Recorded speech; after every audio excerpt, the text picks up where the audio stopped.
అంటే గురువు స్వస్వరూపంగానే మన ముందే ఉండక్కర్లేకుండా గురువులు ఇక్కడ శరీరంతో లేకపోయినా కూడా మనల్ని నడిపిస్తాడు అని చెప్పారు కదా గురుగారు.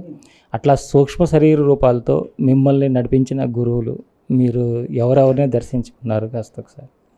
సరే, ఆ కుతూహలం ఉండడం కరెక్టే, ఆ ప్రశ్న అందరూ వేస్తారు. కానీ ఏంటంటే అది కుతూహలం వల్ల కనపడరు. అసలు వాళ్ళు కనపడడం అనేటువంటిది వాళ్ళ అవసరం అనుకుంటేనే కనపడతారు. కానీ మనకి అసలు వాళ్ళని చూడాలి మనం అనుకుంటే కనపడరు.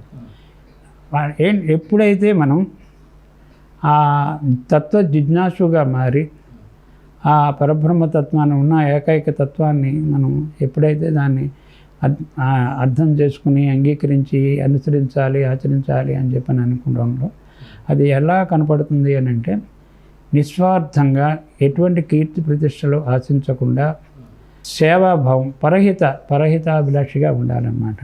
ఎప్పుడు పరులకి సేవ చేసేటటువంటి, అంటే ఎవరి యొక్క ఈ జ్ఞానం, ఈ ఏకాత్మత జ్ఞానం సేవగా పరిణమిస్తుందో అప్పుడు మాత్రం వాళ్ళ దృష్టిలో ఉంటాం అన్నమాట.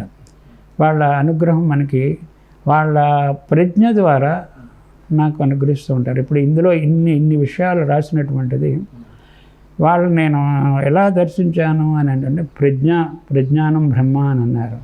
ఓ ప్రజ్ఞగా దర్శించానమాట.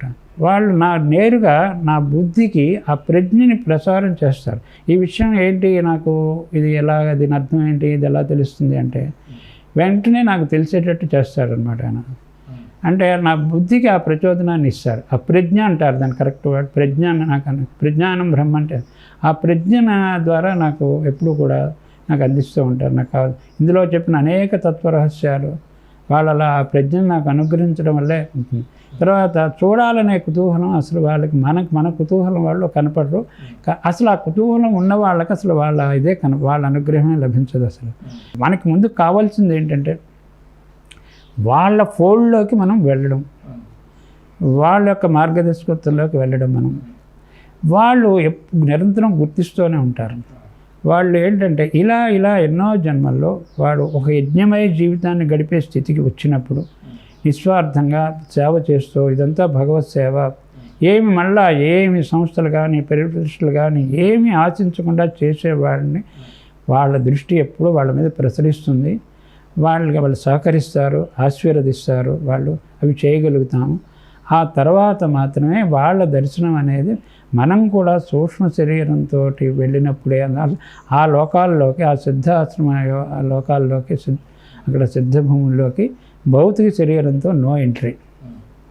మన శరీరం నుంచి సూక్ష్మ శరీరాన్ని వేరు చేసి తీసుకెళ్తే తప్ప, అందులో ఒక సిద్ధ యోగులు ఎవరైనా వచ్చి తీసుకెళ్తే తప్ప మనకి వాళ్ళ దర్శనం అనేటువంటిది వాళ్ళు సంకల్పించుకుని ఇస్తే తప్ప, వాళ్ళకి అవసరం అయితే అలా రూపంతో కనపడతారు. లేదా మనకి ఊరికైనా బుద్ధికి ఇంకా ఆ టైం ఇంకా రాలేదు, వీడి ముందు మన కార్యక్రమాన్ని వినియోగపడేటట్టు చేసుకుందాము అని చెప్పి మనం ఎవరైతే నిస్వార్థంగా చేస్తున్నాం, ఈ జ్ఞానం అందరికీ అందించాలి. ఎందుకోసం అంటే ఆ జ్ఞానం వల్ల వీడికి చాలా ఎప్పటికైనా అనేక సమస్యలు తీరడానికి, శాశ్వతమైన తృప్తి, శాంతి, ఆనందాలు కలగడానికి, జీవన్ముక్తి కలగడానికి ఈ బంధాలన్నీ నిత్యానిత్య వివేకం రావాలి కదా. ఇవన్నీ రావాలి కదా.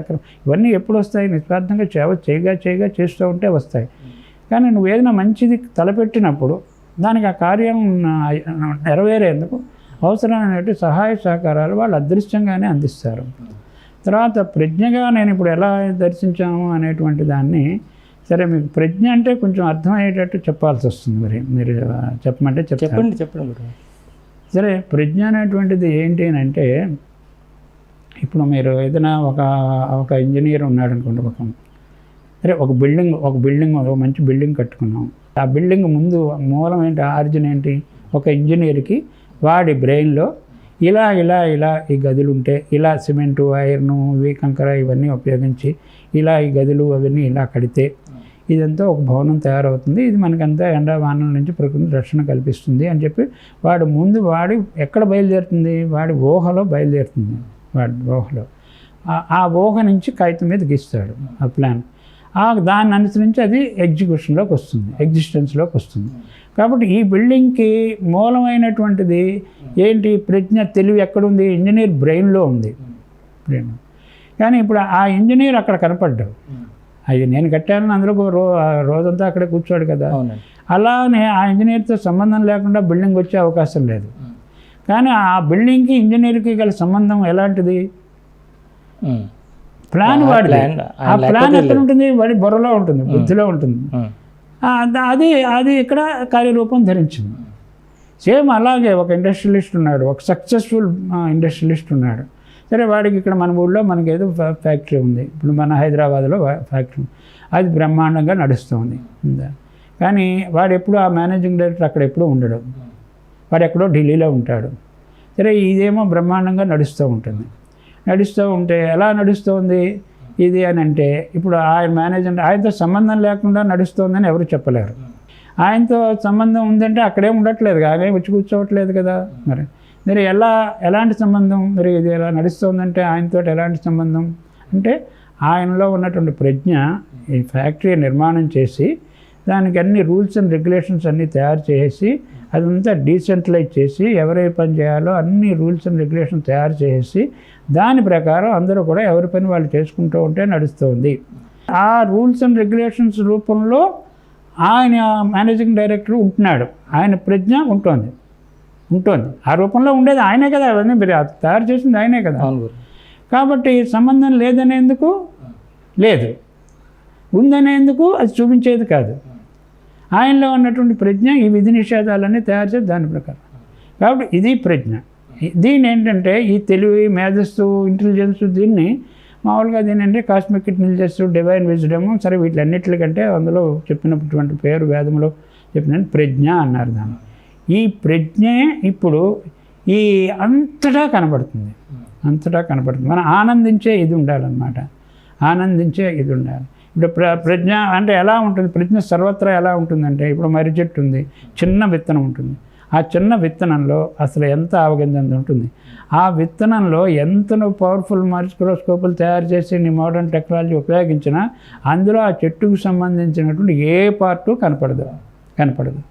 అలా అని అందులో చెట్టు లేదన్నామా, అది మళ్ళీ పాతి పెడితే అదే చెట్టు వస్తుంది మళ్ళీ. కాబట్టి అదే వస్తుంది, ఆ చెట్టే వస్తుంది. మీరు ఎలా వస్తుంది? ఇందులో నుంచే వస్తుంది మళ్ళీ. విత్తనంలో ఏ రూపంలో ఉంది అది అంటే మనం చెప్పేందుకు ఏం లేదు, కానీ ఉంది. దాన్ని ఎలా ఎక్స్ప్లెయిన్ చేస్తారు అంటే, ఒక ధర్మంగా, ఒక ప్రిన్సిపల్గా, ఒక ప్రజ్ఞగా ఉంది. ఒక ప్రజ్ఞ ఆ విత్తనంలో అది మళ్ళా మహావృక్షం అయ్యేందుకు కావాల్సినటువంటి ప్రజ్ఞ అది కనపడదు, ఆ విత్తనంలో ఉంది. మళ్ళీ అందునుంచి అంత మహావృక్షం అలా దాని నుంచి వస్తుంది. సరే, అలాగే సృష్టి అంతా ఇప్పుడు గర్భంలో పిండం ఉంటుంది. ఇప్పుడు 3వ నెలలో అదే చూస్తాను, చిన్న మాంసం ముద్దలాగా, చిన్న బాల్ లాగా ఉంటుంది. అందులో ఏది శిరస్సు అవుతుంది, ఏది కాళ్ళు అవుతాయి, ఏది చేతులు అవుతాయి తర్వాత అనేది అసలు ఎవడైనా చెప్పగలరా? అసలు ఎవరైనా ఎంత సైన్స్ టెక్నాలజీ అభివృద్ధి చెందినా కానీ వస్తాయి. అంటే ఆ పిండంలో ఎక్కడ దాక్కుని ఉంది? ఒక స్థూల రూపం 5.5 అడుగులు ఉండేటువంటి మనిషి యొక్క రూపం, ఇన్ని అవయవాలు, ఇన్నే ఎముకలు ఉంటాయి, ఇన్నే ఊపిరితిత్తులు ఉంటాయి, ఇన్నే నాళ్ళు ఉంటాయి, అన్నీ అసలు అంత సంఖ్య కూడా అదే ఉంటుంది, అన్నీ అవే ఉంటాయి. ఎన్ని పక్కటి ఎముకలు ఉంటే ఎవరికైనా అన్ని ఎముకలే ఉంటాయి. సరే, ఇవన్నీ కూడా ఆ పిండంలో ఎలా ఉన్నాయి, ఎలా నిక్షిప్తమై ఉన్నాయి, ఎలా చెప్పాలి? దాని ఇంకో పదం ఏమైనా ఉందో చెప్పండి, ఇంకోటి ఏమైనా ఉందా? దాన్ని ప్రజ్ఞ అన్నారు. కాబట్టి ఏంటంటే ఆ ప్రజ్ఞ అందరిలోనూ కనపడుతుంది అన్నమాట. ఆ ప్రజ్ఞ ఇప్పుడు ఆత్మ ఉందంటే ఆ ప్రజ్ఞ మీలో ఉంది. ఆ ప్రజ్ఞ ఉంది కాబట్టి ఆత్మలో ఏముంది? ఆ ప్రజ్ఞ ఉంది. ఆ ప్రజ్ఞాస్వరూపమే ఆత్మ. ఆ ప్రజ్ఞ ఉంది కాబట్టి నువ్వు మనం తిన్న ఆహారాన్ని, దాన్ని ఎన్ని మిషన్లు ఉంటాయి, ఎన్ని గ్రంథులు ఉంటాయి, ఎన్ని ఎంజైమ్స్, ఎన్ని జ్యూసెస్ ప్రొడ్యూస్ అవ్వాలి, ఎంత డైజెస్ట్ అవ్వాలి, అందులో సారమైందంతా విడకొట్టి తుక్కంతా వేరు చేసి దీన్నంతా రక్తంలో కలిపి ఆ వ్యర్థ పదార్థాలన్నీ మలమూత్రాల్లో విసర్జించేటి చేసి ఇన్ని ఫ్యాకల్టీస్ లోపల ఇంత ఇది ఉంది కూడా, వీటిలన్నింటినీ కూడా ఒక పర్ఫెక్ట్ సిస్టమేటిక్గా నడుస్తూ ఉంటాయి. మరి ఎవరు నడిపిస్తున్నారు దాన్ని అంతా లోపల అంటే ఆ ప్రజ్ఞ నడిపిస్తుంది. ఆ ప్రజ్ఞ అది కనపడుతుందా? కనపడదు ప్రజ్ఞ. అది వెళ్ళిపోతే అన్నీ ఆగిపోతున్నాయని చెప్పాం కదా. అలాగే బ్రహ్మాండాలన్నీ కూడా ఎన్నో గోళాలు ఉన్నాయి, ఎన్నో బ్రహ్మాండాలు ఉన్నాయి. వీటిలన్నింటినీ కూడా అవన్నీ అంతే వేగంతో తిరుగుతాయి, ఆ ఆర్బిట్లోనే తిరుగుతాయి. ఒకదాన్ని ఒకటి గుద్దుకోవు, స్లో అవ్వవు, ఫాస్ట్ అవ్వవు. మరి ఎలా ఎవరు నియంత్రించి నడిపిస్తున్నారు? అక్కడేం కనపడదు, ఆధారమే ఉండదు వాటికి, అంతరిక్షంలో వేలాడుతూ ఉంటాయి. ఇదంతా ఏది నడిపిస్తుంది? అక్కడ మనిషి వ్యక్తి కనపట్లేదు కదా, రూపమేం కనపట్లేదు కదా, ఆయన ప్రజ్ఞ. అది అనమాట ప్రజ్ఞానం బ్రహ్మ అంటే. ఆ మహాసంకల్పంలో ఉన్న ప్రజ్ఞలో ఈ మొత్తం విశ్వమంతా ఎలా ఇమిడి ఉందో అలా అది ప్రజ్ఞ అన్నారన్నమాట. ఆ ప్రజ్ఞ మనకు సృష్టిలో ప్రతి దాంట్లోనూ కనపడుతుంది. ఋతువులు అదే క్రమంలో వస్తూ ఉంటాయి. అలా అది ఎవరు పెట్టారు, ఆ ఆర్డర్ ఎవరు పెట్టారు? ఇంత మండిపోతేనే ఎండలు తిట్టుకుంటాం, అంత మండిపోతేనే కానీ అసలు అన్ని వర్షాలు పడవేమో. అలా అన్నీ అక్కడ ప్రతి దాంట్లో కనపడుతుంది కదా, అది ప్రజ్ఞ అనమాట. నేను నిరంతరం ఆ ప్రజ్ఞ, ఇప్పుడు చతుర్విధ మహావాక్యాలు ఉన్నాయి. ఆ చతుర్విధ 4వ వాక్యం ఆఖరిది ఏంటంటే ప్రజ్ఞానం బ్రహ్మ. మొదటిది మనం చెప్తూ ఉంటాం కదా, మన తత్వమసి, అహం బ్రహ్మాస్మి, అయమాత్మ బ్రహ్మ, తర్వాత ప్రజ్ఞానం బ్రహ్మ. ఈ ప్రజ్ఞానం బ్రహ్మ అనేటువంటిది ఇంక ఆఖరిది అనమాట. ఈ ప్రజ్ఞ కూడా బ్రహ్మమే. అంటే స్థూలమైనటువంటి విశ్వం అంతా కూడా సూక్ష్మాతి సూక్ష్మమైనటువంటి ప్రజ్ఞారూపంలో ఇవి నిక్షిప్తమై ఉంది. అవసరమైతే ప్రకటన అవుతుంది, లేకపోతే మళ్ళీ అందులో ఈ విశ్వం అంతా మహాప్రళయంలో ఆ మహాప్రజ్ఞలో లీనం అయిపోయినా కూడా మళ్ళీ ఇంత విశ్వం ఏర్పడుతుంది. అందుకనే చెప్పేది, సనాతన ధర్మాన్ని ఎవరూ నాశనం చేయలేరు. ఈ మొత్తం విశ్వాన్ని నువ్వు నాశనం చేసినా అది మన ప్రజ్ఞలోకే లీనం అవుతుంది. మళ్ళీ అంత ప్రజ్ఞతో మళ్ళీ ఇంత విశ్వాన్ని మళ్ళా సృష్టించుకోగలదు ఆ ప్రజ్ఞ. అది ప్రజ్ఞానం బ్రహ్మ. ఇంకా దానికంటే తెలుసుకోవాల్సింది ఏం లేదు, అదే హైయెస్ట్ అనమాట. ఇప్పుడు అలా నాకు ప్రజ్ఞ కనపడుతూ ఉంటుంది. ఆయన ప్రజ్ఞ, భగవంతుడి ప్రజ్ఞ, అది ఆనందిస్తూ ఉండడం అనమాట. అది ఇక మామూలు మనం ఈ నామరూపాలకి చేసే ఉపచారాల్లో కలిగేటటువంటి ఆ సంతోషం, ఆనందాన్ని నుంచి ఇంకా ప్రజ్ఞానం బ్రహ్మ దగ్గరికి ఉంటున్నాను. అందుకని ఇంకా అలా ఉన్నప్పుడు ఏంటంటే ఇంకా వాళ్ళు నడిపించుకుంటారు, ఎప్పుడు ఏం ఇవ్వాలి, ఏం చేయాలంటే. అందుకని సూక్ష్మ శరీరాన్ని వాళ్ళు నడిపిస్తారు తప్ప, మనకి ప్రచోదనాన్ని ఇస్తారు తప్ప గమనిస్తాం. ఇలా ఎన్నో జన్మలు గడిచాక వాళ్ళు తీసుకుంటారు వాళ్ళు.